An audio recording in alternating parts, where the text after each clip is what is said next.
Egyptian Emergency State Security Court sentenced 26 men charged of plotting attacks and spying to long-term prison sentences. Defendants claim they were helping besiege Gazans and Palestinian resistance. Was it a political trial, or was the sovereignty and stability of Egypt threatened? This is Inside Story.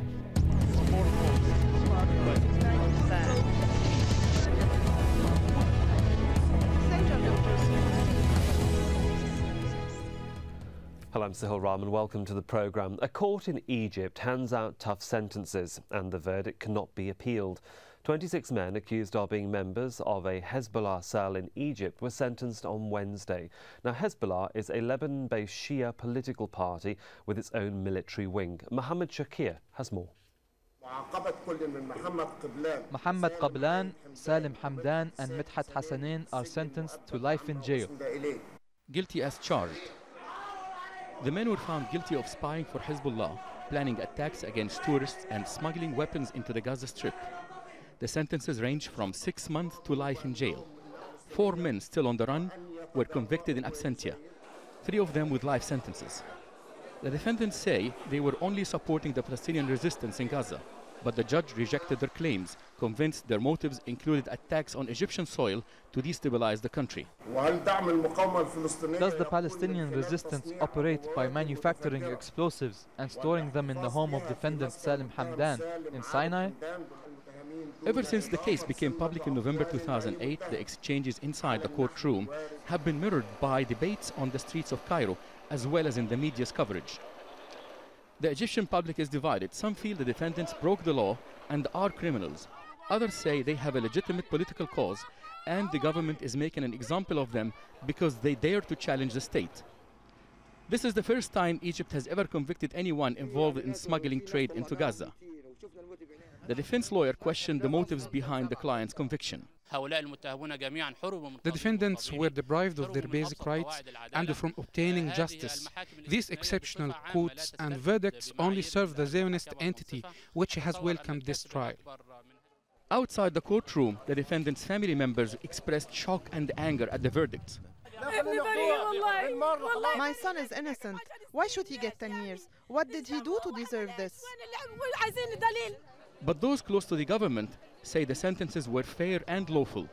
The sovereignty of the state must be total.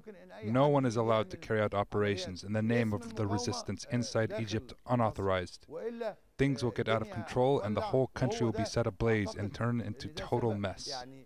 The sentences raise important issues about Egyptian, Gazan and Lebanese relationship, not to mention the recently constructed steel wall along the Egyptian-Gaza border or the latest tunnel demolitions. Mohammed Shakir for Inside Story. Well, joining me to discuss this further in Cairo, Hassan Issa is Egypt's former ambassador to Israel. In Beirut, political analyst Kamal Wazni. Also in Beirut, Paul Salem, the director of the Carnegie Middle East Centre. Paul Salem, can I come to you first? A trial based on national security or a politically motivated one? From where you are sitting in Beirut, what's your analysis of the situation? Well, I think, national security and politics in the case of what happened in Egypt sort of go together. I can't judge the details of the case, but certainly what happened during the Gaza war and its aftermath was read by the Egyptian government as a challenge led by Hezbollah and backed by Iran to sort of project power into Sinai at least and into Egypt. It also came alongside a very fiery speech at the beginning of the Gaza war by Hezbollah leader Sayyid Hassan Nasrallah, virtually calling for a coup d'etat or a revolt in Egypt. And this was really read very, very aggressively in Egypt. So I think it has elements of all of those threats, and we'll be delving, as read by the Egyptian government. Indeed, and we'll be delving into hopefully all of those elements throughout this programme. Hassan Issa in Cairo, being accused by some outside of Egypt's borders as a politically motivated trial. I mean, what's your response? You know the inner workings of government. Yes, sir. Absolutely no political motivation here. We have caught the accused. We have found material evidence. We heard confessions straightforward. Of course, there is no such thing as forcing the confessions. So there were confessions, material evidence. They were tried by the Supreme National Security Court, which is the supreme judges of Egypt. There is no doubt whatsoever that they had a completely fair and transparent trial in Egypt. Okay, Kamal Wazni in Beirut. Lebanon has certainly had 24 hours to digest the verdict as such. What's the fallout been, not just in Beirut, but across the country, especially with Hezbollah, the group in question, being based in Lebanon? Well, obviously, it's a sentiment from Hezbollah and the surrounding. It's a dreadful decision by the Egyptian government. Those by Hezbollah considered to be all they doing helping the Palestinians, lifting the siege, facilitating some help for the resistance in Gaza, and they caught in the political process. Hezbollah, by the voice of its Sayyid Hassan Nasrallah, felt that's unjust, uncalled for, and most of the confession that was taken by the Egyptian, they were under duress, and there was no threat to the national security of Egypt with respect to the sovereignty of the country.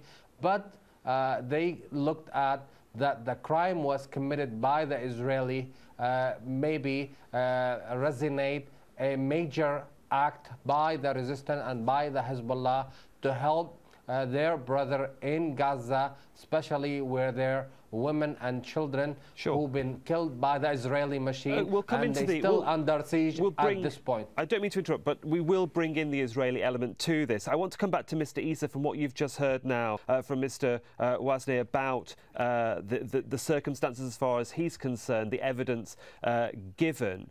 There will be accusations, and there have been accusations, that the confessions were drawn or coerced out of those that have now been sentenced. How does Egypt get out, you might say, of this predicament of constantly, if you say, jailing perpetrators for whatever crime and then being accused of forcing confessions from them? They've been tarred with a brush. How do you clean the mess up, so to speak? My dear colleague who just gave his statement, this whole trial was open, transparent, lawyers were attending, even television was there. Any one of the accused could have shouted at the television and said, I have been coerced into confessing what I did confess. This did not happen at all. Lawyers from Egypt who were taking the sides of all the accused, never did they say that any of their defendants were accused or coerced into confessions. So we have a court, supreme judges are judging, we have a fair trial, and we're talking about the national security of Egypt, and we're talking about elements that came from Hezbollah, rented apartments in front of the Suez Canal, and wanted to blow up a ship in the Suez Canal, sink it, and block navigation in the Suez Canal. They had explosives that they wanted to use in Egypt. After all that, you cannot say that Egypt has been unfair in dealing with them all. Okay, well, this was an open trial again. Mr. Rishi, I just want to bring in then, and very quickly, because though the trial, of course, did deal with the spying issue over the Suez Canal, one of the other big elements that's perhaps raised a few eyebrows is that this is the first case brought in an Egyptian court about the issue of smuggling into Gaza. It's been going on for years, so why have the Egyptian authorities decided to clamp down on it right now? No, we are not talking about smuggling weapons into Gaza. But those were the charges, sir. Those were some of the charges, yes, though, weren't they? Yes, sir. Yes, sir. Yes, sir, I understand. What is meant here is that these elements brought these weapons into the Sinai with the intention of smuggling it into Gaza. So smuggling it into Gaza is not the problem as much as having these elements bringing in all these weapons into the Sinai. This is our danger here. Okay. This is our threat to our national security. Is it a threat to national security, Paul Salem, or is this just a test case to see how the neighbours around Egypt and perhaps even Egyptians would react to such a case? I think it's viewed by the Egyptian government as a threat to their national security. Egypt, like Syria, like Algeria, like Jordan, like many other countries, don't countenance other organizations, whether they're state or state-backed or organized or not, to play around in their national arena. It happens in Lebanon, it happens in Iraq, it happens in Yemen, but the states in the region, the Arab states, generally take their security and control of all elements of their security very seriously. And I understand the viewpoint. I don't know the details of the trial, but certainly I would understand that if Hezbollah had operatives in the Sinai or anywhere in Egypt, regardless of why they were there, that would be viewed very grimly by Egypt, like it would be viewed very grimly by most of the Arab states. They allow it in weaker states, but in their own states, this is not tolerated. There was a point this that is absolutely right, sir. But of course, Mr. Issa, I want to come to both you and Kamal Wasni as well. Kamal Wasni, of course, the Gaza Strip is controlled by Hamas, and Hezbollah support Hamas's political position. Israel has a peace deal with Egypt that's now nearly over 30 years old. It's inevitable to see where the ideology and the clash is, but how difficult is it to have a court case like this, a trial like this, and explain it to Palestinians and to the Arab community abroad? Does it not make Egypt's position very difficult as far as you're concerned? I think this is a big call on the Egyptian people, and obviously the Egyptian people, as the Arab world, see the Israeli aggression taking place against the Palestinian, and the siege been going on against the Palestinian. So there's a wide support for the resistance everywhere, as long the peace process did not really take place. Yes, there is a great respect for the Egyptian sovereignty, for the Egyptian government, and it has the right to protect its border. But on the other hand, the Arab world and the Muslim world cannot stand still and see those Palestinians being prosecuted, being killed, being murdered, being tortured the way it has been going on for many years. So in that light of it, this is a big dilemma. What would you do when you see children being killed? I mean, the whole Holocaust about the Israeli is people didn't do anything about it. Today, there is a Holocaust against the Palestinian. And what we do, we watch, and that's what Hezbollah took the view, that they have to support the Palestinian, and with all due respect to Egypt and the Egyptian, which I think Hezbollah wanted to have good relationship with the Egyptian, and the statement from Sayyid Hassan Nasrallah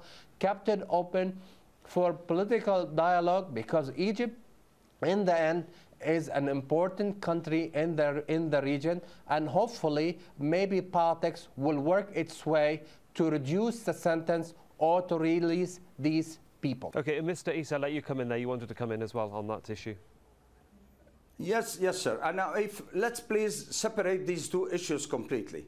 Supporting the Palestinians is one thing, and having saboteurs trying to sink a ship in the Suez Canal or use explosives in the Sinai or in Cairo is a completely different thing.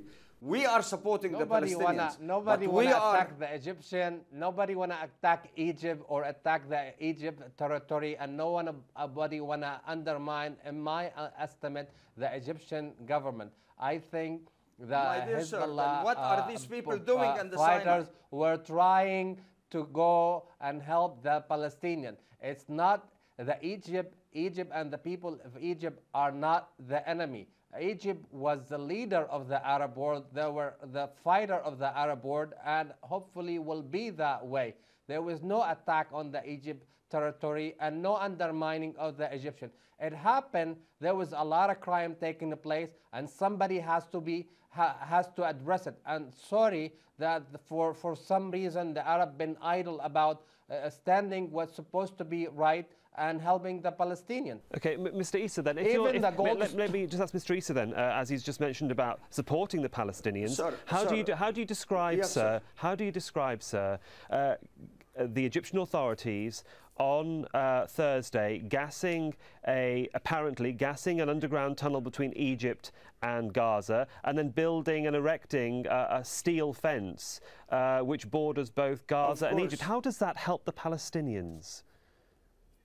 No, this is out of the question. When we're talking about gassing the tunnels or putting an iron steel, yes, this is my right.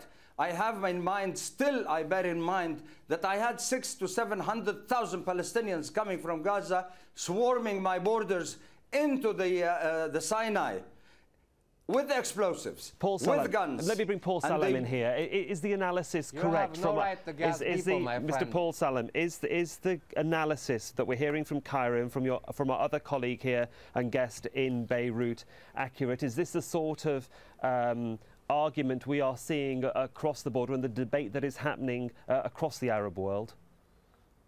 Well, I mean, I don't know if it's so much about analysis rather than about positions. I mean, I do separate the two issues. Many people take issue and took issue with Egypt's position towards Gaza and towards the fence and towards the tunnels. And there's a lot of disagreement about that around the Arab world towards Egypt. But what occurred in Hezbollah itself trying to go into Egypt without coordinating and permission from the sovereign state there is a separate issue that was reacted to in a certain way. I myself feel the Egyptian position towards Gaza is something I don't agree with. I think there should be much, much more humanitarian interaction there. I feel the population of Gaza is being held hostage by both sides. I know that Egypt has security concerns and about Palestinians coming into Egypt, but the situation of the Palestinians is so desperate that those concerns should take precedence. I also know that Egypt is being very active to try to find a resolution between Hamas and Fatah to resolve this issue, but the population there cannot be held as a collective hostage to the very difficult political and security issues that one must acknowledge. But I do think the humanitarian aspect is not being taken into account sufficiently by the Egyptian government. That does not give anybody the right to interfere, but that is something that must be made clear, at least for my part. A case of national sovereignty, Mr. Issa, has been, you could say, a line has been drawn in the sand over the case now, but the issue generally about the Palestinians will always continue, certainly in the Gaza Strip and its border along with Egypt. How does Egypt intend then to help the Palestinians, for example, once the steel fence is erected? You might not have that inner information, but from your own experience as a diplomat and also trying to work these negotiations out perhaps sometimes, how is it going to work in the future? Sir, what we're doing right now, as my colleague here just said, Mr. Kamal, we are trying to mend the bridges, mend fences between Hamas and between Fatah. This separation between Gaza and the West Bank, this demographic separation between the Palestinians in Gaza Strip and the West Bank is catastrophic to the Palestinian cause. It is causing tremendous damage for the Palestinian cause. That is why we are intervening. That is why we invited all Palestinian factions here in Egypt for the last year and a half in an attempt to mend the fences between all of them. But I am sorry to say, Hamas insists on keeping Gaza separated. Hamas insists on forcing Egypt and twisting our arm, or try to twist our arm, to open the borders in Rafah, which will not happen. Egypt's arm will not be twisted by anybody, Hamas or anybody else. As for humanitarian help, whenever they ask for food or medical supplies, we never back down. We always send what they need. But to force us to open the borders or to dig tunnels and smuggle weapons and smuggle explosives through these tunnels is definitely not acceptable. We cannot accept this. This is an ultimate and danger to our national security, and we will stop it in every way we can. Mr. Wesley, do you agree with that? Obviously, he haven't heard the voices of the children and the people who've been under siege for a very long time. There is a humanitarian crisis taking place in Gaza, the Western world, the United States, turning a blind eye on what is going. And it's the duty of every individual, the duty of a humanitarian.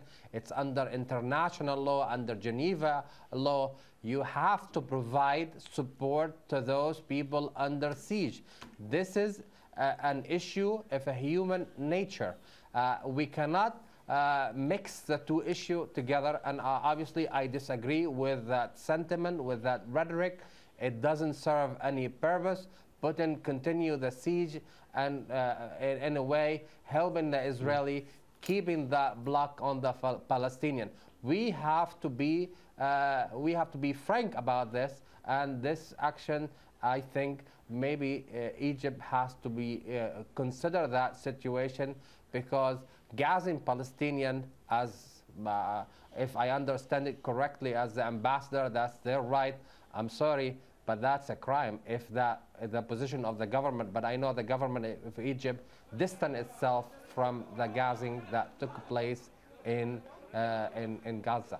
Paul Salam, can I bring you in here? Egypt does want to see itself and has always played a very influential role as a power broker, negotiator in the middle of Middle East politics, along with other influential countries like Saudi Arabia and Turkey. If issues like this, and this one has been rumbling on for, what, 6 decades now, if it continues to rumble overtly in the public domain, can Egypt continue to hold its position as an honest broker while these ongoing negotiations continue to fail within Palestinian factions or within the Arab world and Israel?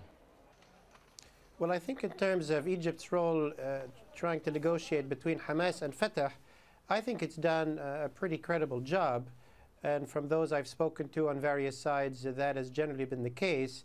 The obstacles sometimes have come from Hamas' side, sometimes from the Fatah side, sometimes from the U.S. At certain points, the U.S. objected to elements of an agreement between Hamas and Fatah. Israel also is quite happy with the separation between Gaza and the West Bank and the utter failure of the Palestinian situation.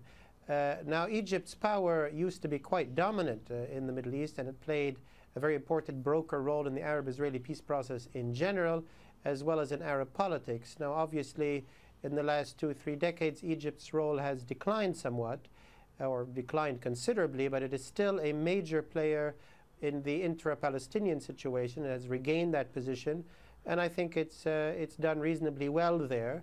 And I'm still hopeful that Hamas and Fatah, with more cooperation from other regional partners, more positive approach from the U.S., we can still find a way out of this Palestinian separation. At the end of the day, the Palestinians have to rebuild a form of national unity. They have to move towards elections. They have to reconstitute their legitimacy. And they have to be ready to be partners in the only option, which is a restarting of the peace process and going towards a two-state solution. Of course, Israel, too, has its homework to be done, but we're only talking about the Palestinian side. And I agree in terms of the humanitarian situation. It's not only Egypt and Israel that are responsible. I also see this as a grand failure of the U.S. and of Europe and others to hold a population as a collective punishment, regardless of what Hamas or other political leaders may or may not be doing. I disagree with much of what Hamas stands for and does, but the population, the families, the men, women, and children cannot be made to pay at all for the politics. Well, I think you've just rounded up that inside story for us so well. Thank you, Paul Salam there in Beirut. Also, my guest, Kamal Wazni in Beirut, and former Ambassador Hassan Issa in Cairo. Gentlemen, thanks for joining us on Inside Story, and thank you for your time and joining me on this edition of the programme. We do welcome your suggestions for future programmes. Do email them to us at insidestory@aljazeera.net. I'm Sahil Rahman. Thanks for your time and your company.